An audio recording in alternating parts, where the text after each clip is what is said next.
What's up, guys? So I'm starting a new playlist where I go through every single one of my team's championship wins and kind of dissect it, revisit it, and eventually we'll go on to the championship losses.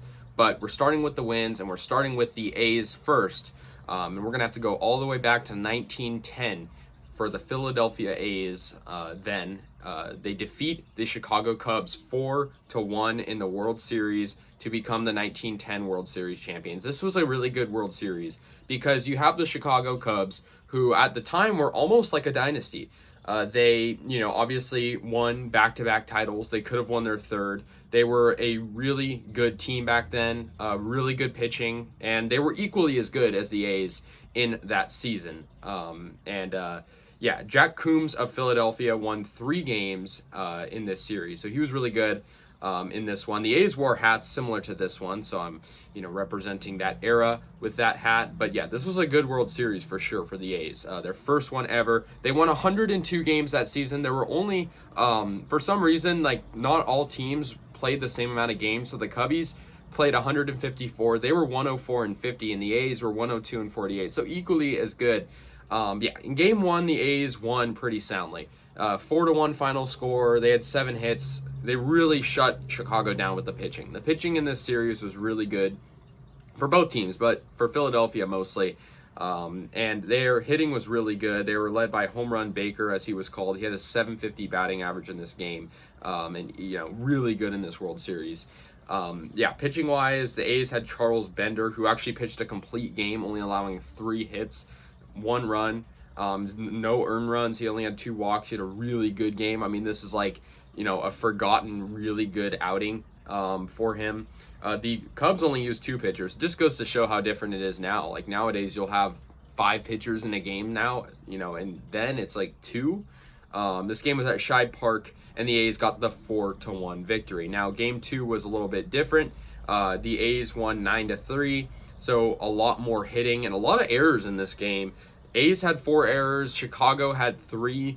But 9 runs. And the A's, this was a close game. It was tied up going into the 7th inning, but the Philadelphia A's got 6 runs in the bottom of the 7th inning. This game was, a lot different in terms of pitching, but Jack Coombs, another really good pitcher for the A's, also pitched a complete game. That's unheard of now. Back-to-back games in the World Series where you have a complete game by 2 different pitchers. He allowed 8 hits, so not as good of a game. He allowed 3 earned runs and 9 walks. But 5 strikeouts and only, 3 runs isn't that bad for a World Series game, especially considering you're playing a Chicago Cubs team that was known as one of the best baseball teams out there. And the Cubs, despite allowing 9 runs, they only had 2 pitchers, Mordecai Brown and Lou Ritchie. Mordecai Brown did not have a good game in this one. He had 7 earned runs and 9 runs total under his belt. But the A's got the Game 2 victory, also at Shibe Park in 1910. Now, the third game was even more of a hitting clinic where you have a 12-5 victory for the A's over the Cubs. This game was, very much a slugfest as well. The A's were just swinging well at the gate. It was tied 3-3 in the 2nd inning. And this one, pitching wasn't as good for both teams. But Jack Coombs also pitched a complete game. That's 3 complete games for A's pitchers in a row in the World Series. That is completely unheard of now. You never will see that. It's crazy. The Chicago Cubs had 3 pitchers in this game. No one too notable. But yeah, the A's were, very much a very good team in terms of pitching, as you can see. And Home Run Baker was really good hitting in the series and in this game for sure. He had a 462 average in this game with 2 RBIs, 2 hits, 2 runs, and also another good hitter in this was Jack Coombs, who was obviously in a National League ballpark, so he was hitting. Not that there was a DH back then or anything, but pitchers were more of a hitting.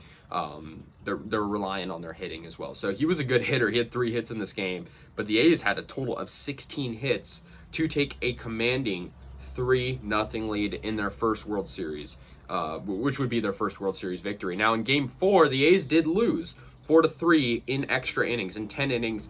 Good game. The Cubs walked it off at home.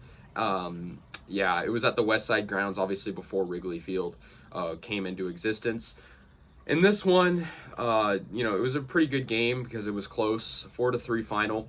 Charles Bender back on the mound for the A's. He pitched 10 innings. It just makes me crack up how these pitchers could go 9 or 10 innings in a game, and especially considering that I've only mentioned 2 A's pitchers so far, Jack Coombs and Charles Bender.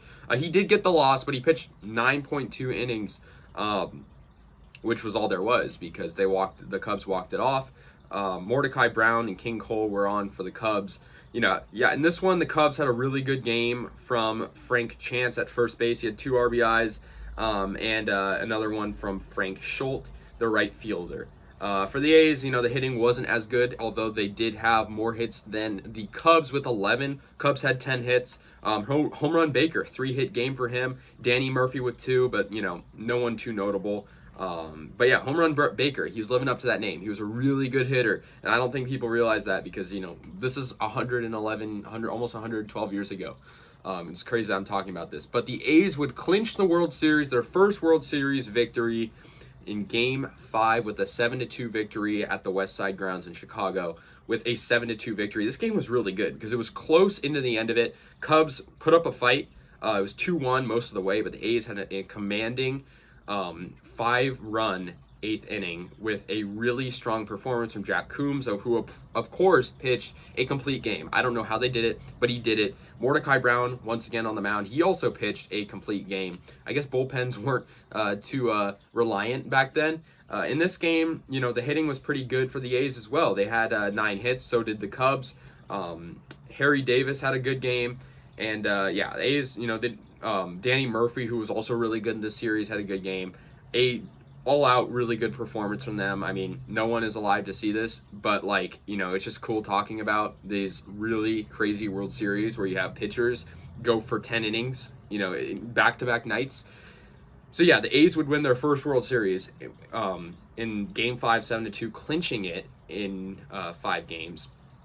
This was the first decade of World Series baseball. The Cubs were, making their 4th appearance. The A's were making their 2nd. I'll talk about the losses in a different playlist, but this was their first victory. These were 2 really, really good teams. The Cubs obviously were, I don't know if I'd say dynasty, but they were really good back in the day. The A's were too, led by Connie Mack. The A's, they were facing some adversity though. They lost some of their starting pitchers back then.